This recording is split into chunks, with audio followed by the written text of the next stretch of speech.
சர்ச்சைக்குரிய முஸ்லிம் மதபோதகர் ஜாகிர் நாயக் வங்கதேசத்தில் நுழைய தற்காலிகமாக தடை விதிக்கப்பட்டுள்ளது. மகாராஷ்டிர மாநிலம் மும்பையைச் சேர்ந்தவர் முஸ்லிம் மதபோதகர் ஜாகிர் நாயக்.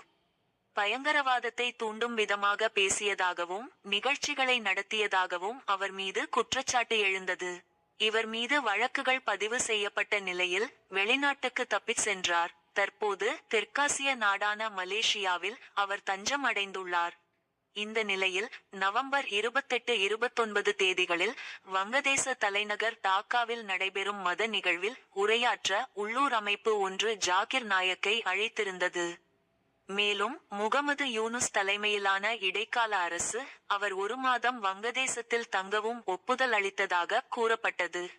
கடந்த 2016ஆம் ஆண்டு டாக்காவில் உள்ள பேக்கரியில் பயங்கரவாத தாக்குதல் நடத்தியவர்களில் ஒருவர் நாயக்கின் பிரசங்கங்களால் ஈர்க்கப்பட்டதை அப்போது ஒப்புக்கொண்டிருந்தார்.